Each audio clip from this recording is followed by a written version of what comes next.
Welcome to this Principality of Andorra. Hi, my name is Steve. I'm a 59-year-old guy, 6'5", around 250 pounds, who loves getting out on the bike and going cycling. Well, that and eating lots of baked goods. If you're interested in seeing what Andorra looks like from the back of a road bike ridden by some spandex-wearing old dude, sit back and relax. This is Ride 366. Today is Tuesday, September 17th, 2024. We have another amazing sunny day here, and the temperature is a lovely 16 degrees Celsius. I arrived in Andorra last Friday night, and after working through my usual jet lag, I got out cycling 2 days ago. Unfortunately, a couple hours after that ride, I was hit by a cold. Though it was one of the more lesser colds I've had, I still was quite sick yesterday. Though I can already feel improvement, I am still feeling somewhat off today.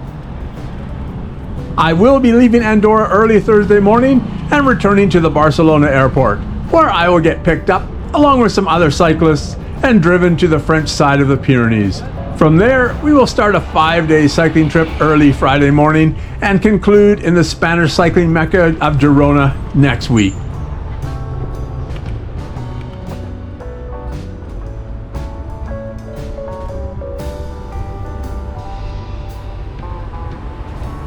Oops, wrong way.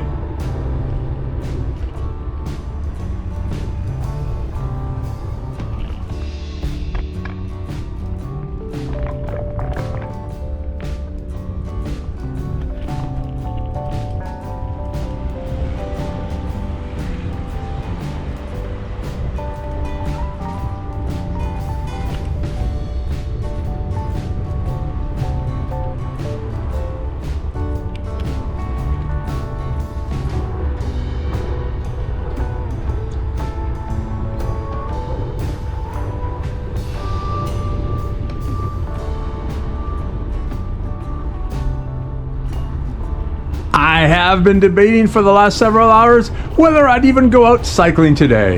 If I were in Vancouver, I'd not even be considering going out, but I am not in Vancouver, and tomorrow is my last full day here.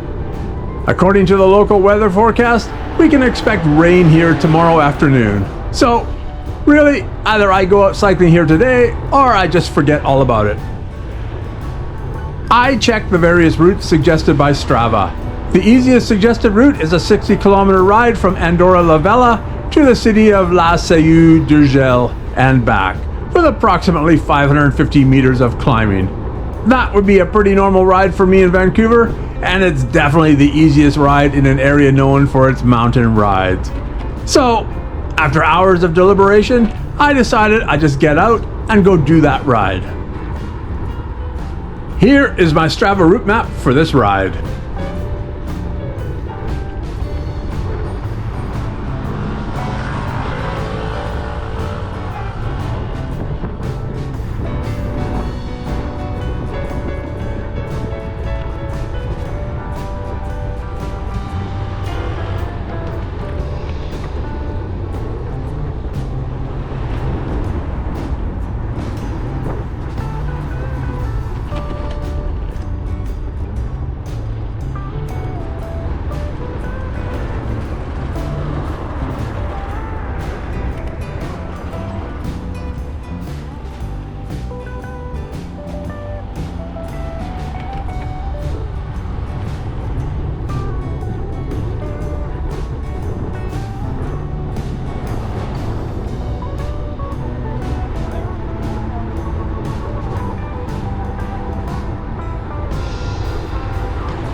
I got down to this traffic circle, and it actually took me several efforts to locate the right turnoff.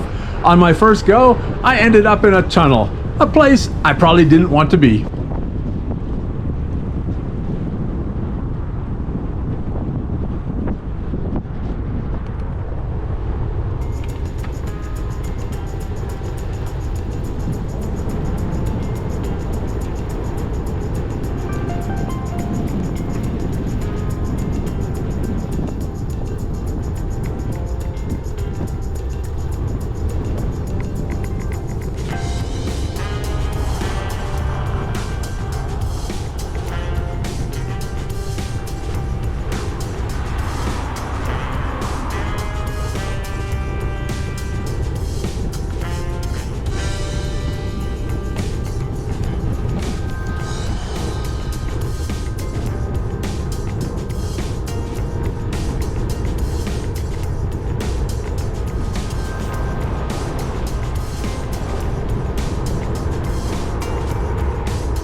This route is quite different from what I was expecting. I am comfortable riding on roads, but this isn't the type of road that I would knowingly choose to ride. I prefer something quieter and with less traffic. And on a road like this, I'd really prefer one with either a bike lane or a shoulder that I could safely ride on. This road sometimes has one or the other or neither. But on the positive side, it really seems that drivers here are quite attuned to cyclists riding this road. That's like all the areas I've so far ridden here. The drivers tend to be very accommodating towards cyclists.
I did not, however, pick up from Strava that this route crossed into northern Spain, so perhaps you can imagine my surprise when I came to the border crossing. I'm not carrying any identification, let alone a passport, and I'm not sure what the protocol here is. So I just decided to ride through it as if I hadn't even noticed it. If they took issue with that, well, hopefully I can play dumb and that a simple apology will suffice.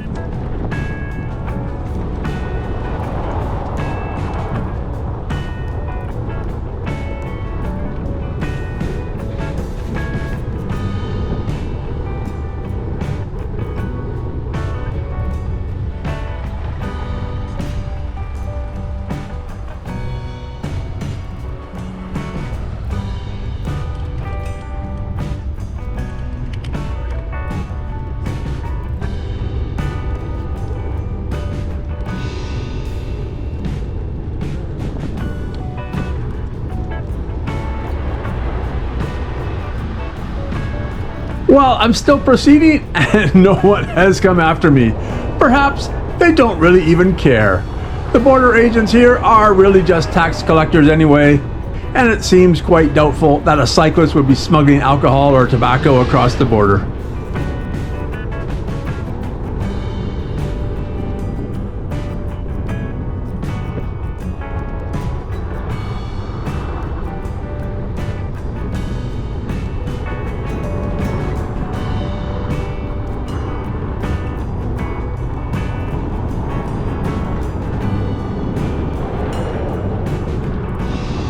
As I was riding along, I realized that this route was going to head down the valley to the Spanish city.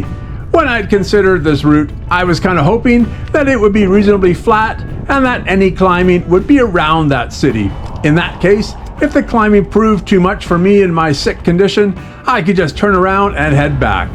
But now it's clear the route is downhill all the way to the city, and then the return trip will be uphill. Normally that would be fine, but given my current condition, I didn't know if I had the energy or legs to take on a 20-odd kilometer climb, especially one along a highway.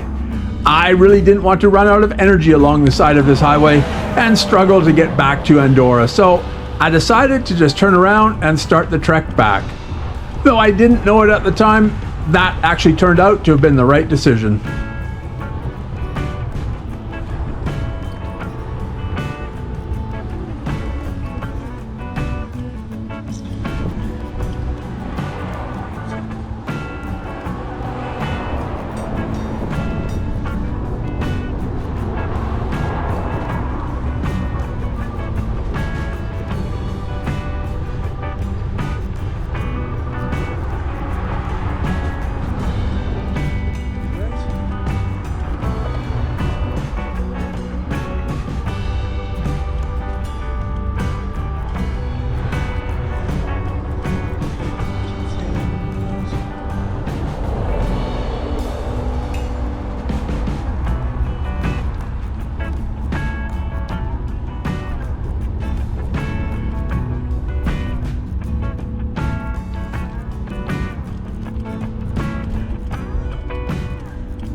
As I was approaching the border to Andorra, I got a little nervous again. I didn't have any identification and figured I'd do what I did last time and just ride past the border guard. As I approached, I was certain I was going to be stopped and questioned. I looked at the guard as I passed by and he just told me to go. It's too bad the US-Canada border doesn't work similarly.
I was feeling pretty tired when I got to this area, so I decided to stop at that bench for a nice break.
I got back to my starting area and wasn't ready to call it a day, so I just decided to continue riding. I've walked through parts of this area every day, but this is the first time I've actually ridden through here. I didn't realize that this area was so expansive.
I saw what I thought was an ice cream place and figured I had to go check that out. I asked for a menu and damn near died from sensory overload when I read through it. Oh my god. I don't think there is anything on that menu I don't want. I ordered a nice small dish for €8. What a glorious end to the ride. Just think if all my rides finished like this.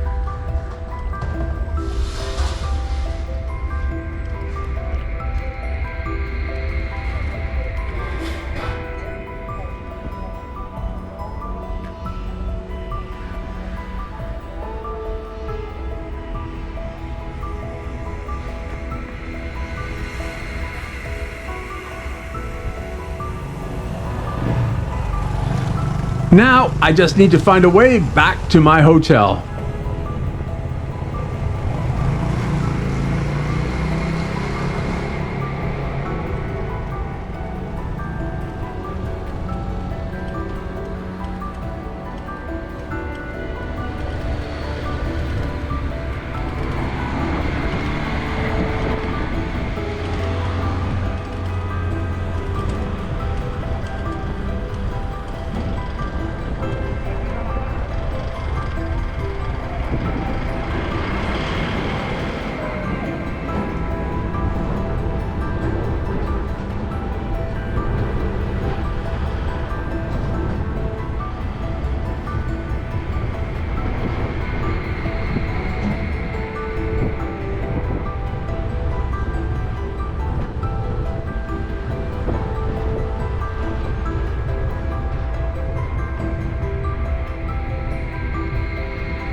Even though I am still somewhat sick, I enjoyed this ride.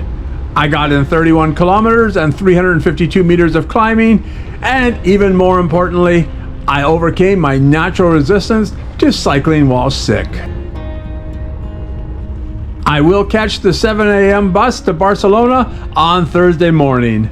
I am going to miss Andorra. This is a beautiful place and surprisingly inexpensive. I sure hope I'll return here soon enough, though next time I will make sure I'm much better prepared for these mountain climbs.